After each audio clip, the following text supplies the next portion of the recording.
Okay, wow. After watching Day of Spilled Brains, I'm honestly still kind of reeling. That was just absolutely devastating. Oh, me too.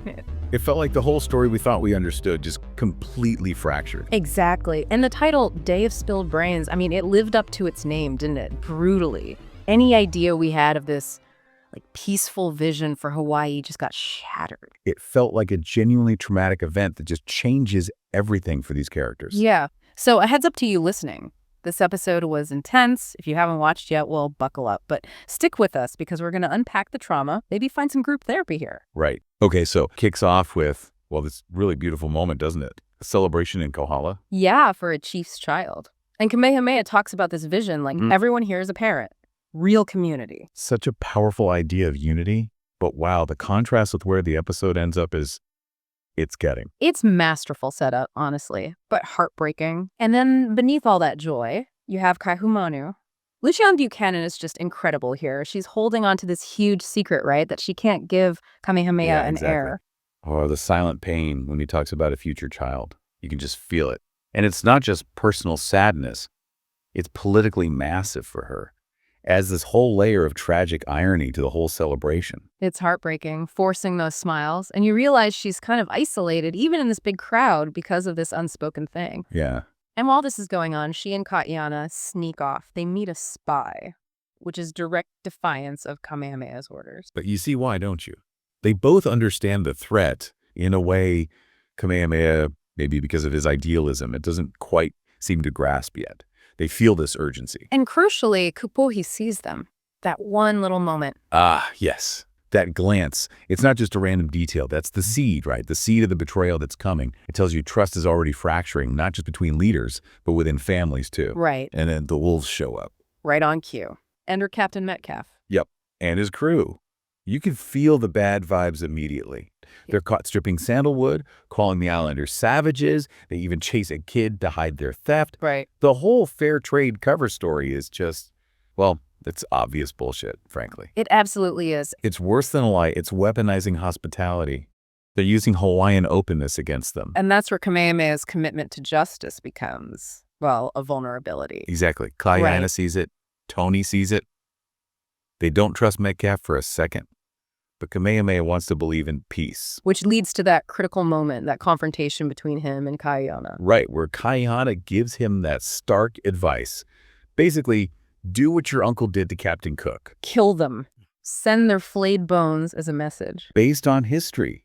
Based on what worked before against these kinds of outsiders. Precisely. He genuinely seems to believe it's the only language Metcalfe will understand. But Kamehameha refuses. He can't do it. Because he's just established the law of the Splintered Paddle, his new vision for Hawaii, protection for everyone. The kapu aloha, right. So Ka'iana, Tony, Nahi, they try to take things into their own hands.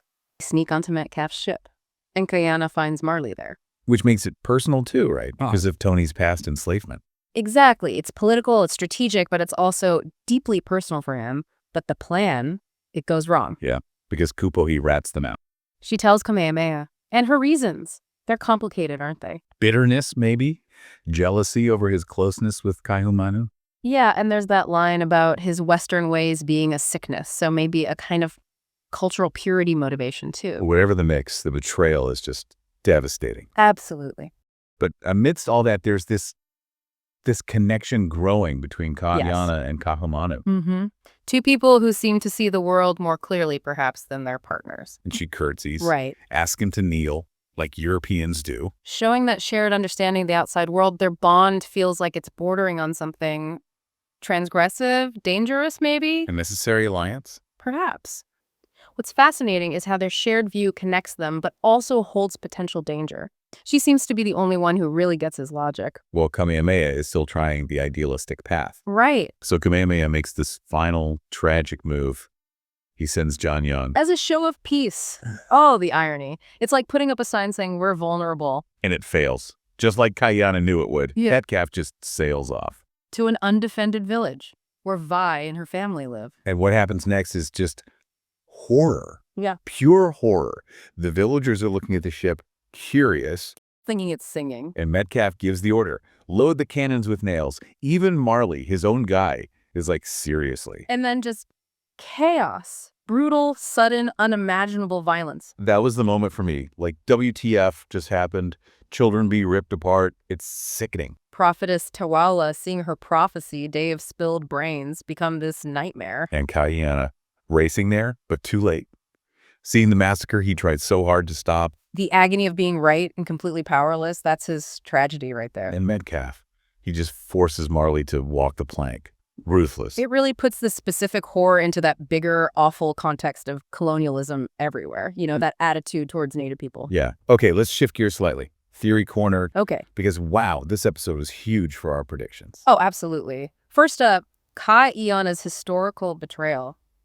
Is it set up? I'd say confirmed. Perfectly called, even. I agree. His past in Zamboanga, now this horror, seeing Kamehameha's peace plan lead directly to massacre, the psychological groundwork is absolutely laid. Being right but powerless. That's got to push him towards something drastic down the line. Definitely. Now, European colonialism as an active threat. We thought maybe later, but... Yeah, I think we were wrong on the timing. This episode slams it down.